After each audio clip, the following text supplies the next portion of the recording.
There are a lot of different ways to turn a beat catalogue into income, yet most producers seem to know little about the business side of beat making beyond putting a PayPal button onto a SoundClick page. After spending countless hours honing your craft, learning production techniques, downloading the best VSTs and making awesome beats, it can be very frustrating if you're not racking up the kind of sales you want.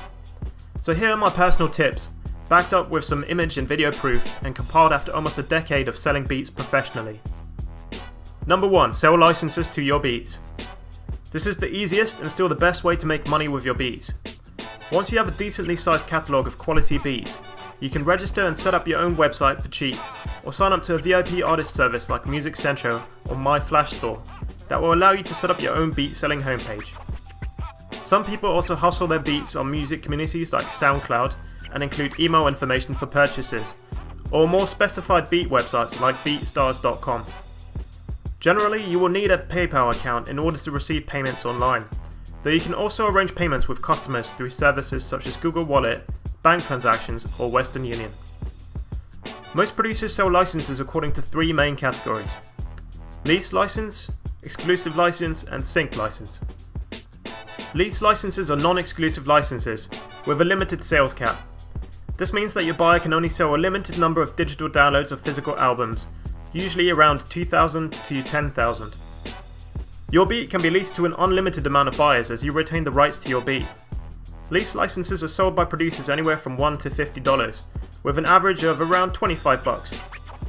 It is common practice to also offer premium lease licenses, where buyers are given the option to pay a little extra to receive separated instrumental track lines of your beat and/or to sell more units. Exclusive licenses, on the other hand, are full ownership licenses, usually with an unlimited sales cap. They are therefore sold to only one customer, and the beat is subsequently marked as sold. Naturally, they will be priced a lot higher, anywhere from $50 to $1 million if you're Timbaland. The final license type, which is ignored by the majority of producers, is a sync license. While lease and exclusive licenses are targeted at recording artists, sync licenses are for media professionals and broadcasters such as websites, movies, TV, or video games.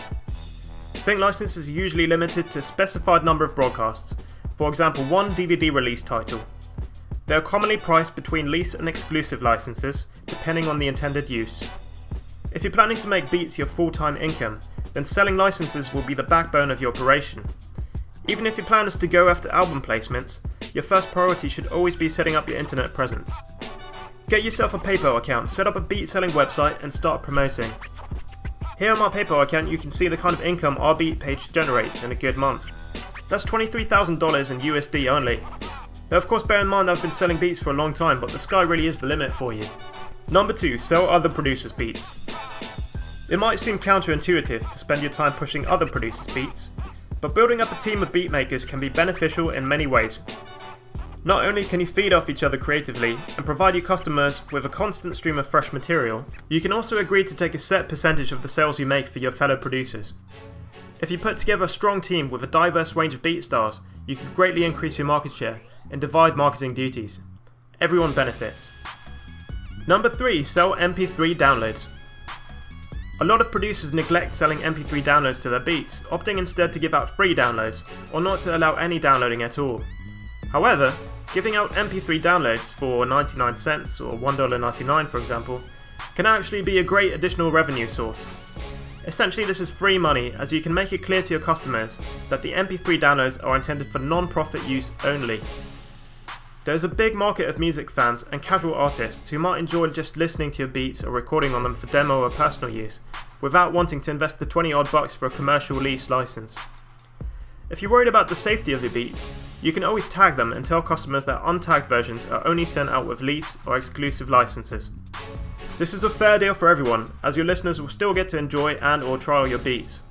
MP3s can be sold through a number of online vendors such as iTunes, Amazon, or the SoundClick MP3 store. Number 4. Make beat tapes.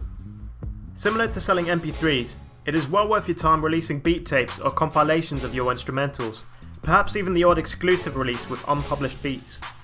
This can generate a lot of excitement amongst your fans and lead to your music being discovered by whole new fan groups on sites like CD Baby. Over the years I've released a number of compilation albums and published them all via CD Baby. The site is really useful. As well as selling your music through their own website, they will distribute your songs to all their digital partners such as iTunes, Amazon, MySpace Music or Rhapsody. What's more, you have the ability to enter all your songs into sync licensing deals via Rumblefish, which can potentially earn you even more money if your beats are used, for example in YouTube videos. CD Baby have paid out almost $10,000 to me so far, and as they add more and more digital partners, the monthly checks seem to get bigger and bigger. Number 5. Become a YouTube partner. Becoming a YouTube partner, and subsequently having sponsored advertisements displayed in your videos, is more of a long-term strategy, as it will take you a while to get to a point where you're making decent money. Unlike before though, anyone can monetize videos now, which basically means you will have Google Ads displayed before, during, or after your videos. You will need to have signed up to an AdSense account, and will earn a percentage of all ad revenue generated in this way. If you regularly update your YouTube channel with interesting content and get a lot of traffic, this can potentially be a really big earner. If you don't really have the time to make a lot of interesting videos, even just uploading a couple of beat videos a month, that is a video of a beat playing over some kind of static background image, could earn you a tidy sum.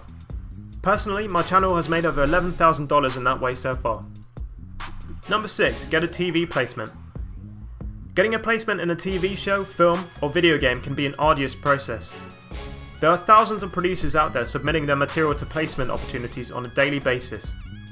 However, if you regularly network and build relationships with media professionals, companies, and agencies, you will eventually persevere and the spoils will be worth the toil.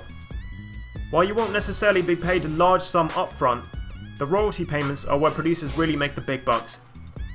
In order to benefit from this, it is essential that you are registered with a royalty collection association such as BMI, ASCAP, SESAC or PRS. TV stations in the US in particular pay out large sums just for short music segments in their programming. My last quarterly royalty check from the PRS was for a single placement on CBS Sports, and that was something around $4,200 for 30 seconds of a beat. That's not too bad, right? Number 7. Get your beats on internet radio. Getting your beats onto a regular radio station can be pretty hard, as by and large stations are only interested in full songs. However, internet radio stations are a different matter. A lot of people enjoy browsing stations like Pandora or streaming websites like Spotify for instrumental music, and this is where it gets really interesting. Pandora and Spotify both share out their profits amongst members according to the amount of plays your music receives. You do have to jump through some hoops to get your music onto online radio stations or streaming sites, but if your beats prove popular, this can be a nice little side earner. Pandora just recently announced that they send over 2,000 artists more than $10,000 a year. Artists like Drake and Lil Wayne even make $3 million a year. Number 8. Make a drum kit. A lot of producers have recently taken to the idea of packaging and selling their own drum sounds for other musicians. There is a vast amount of producers out there hunting for new and better drum samples, and if you've already built up a reputation with your beats, chances are there will be someone out there ready to jump at the chance of emulating your sound. Putting together a drum kit can be fairly time consuming, but if done correctly it can be a worthy investment. You can sell your kit on your own website, or even better, find the most popular drum kit websites out there and partner with them to retail your products. As they already have a ready-made sales platform, audience and marketing strategy, they will be better positioned to sell your products than you are. Be prepared though, most vendors will take a 50% cut of sales. This is pretty normal. Personally, I've always sold my kits through websites like producerloops.com, and as you can see, through them alone I've earned around $3,700 in commissions so far. If you get your kits on a couple websites like Producer Loops, Modern Producers, or the Music Central Marketplace, that could be a great side income for you. Number 9. Submit your beats to music libraries. There are a big number of music libraries and stock music websites online, ranging from general sites to industry-specific sites for film music, ad music, or video game music. When you upload your beats to these sites, you will usually have to enter into non-exclusive sub-publishing agreement, which basically means you are signing over the right for those websites to make money with your music in exchange for a profit share. They will usually charge somewhere in the region of 50 to 75%, so that's a pretty big chunk. However, a lot of producers make a good amount of money licensing their beats through websites such as Pump Audio or Audio Jungle. The customers of these sites are usually video creators, advertisers, or website owners. So by uploading your music to these sites, you can reach a new audience outside of the recording artists. Just make sure you read any contract you sign with these websites very carefully, as some of them are known to be fairly cutthroat. Number 10. Be creative. Okay, so this last one is a bit of a cop-out, but what I'm trying to say is that there are an endless number of ways in which you can make money from beats. You're certainly not limited to selling licenses through a website or hustling your beats to artists for placements. There are many other avenues I haven't covered in this list, and probably a whole lot more I've never even thought about. You could run song contests for artists with a paid submission, for example, like we did here earlier in the year. Or you could write an ebook or get paid for product placements on your website. If you come up with any more great ideas or want to collaborate on an innovative project, you're always welcome to hit me up. That's all from me, AD. I'll see you next time.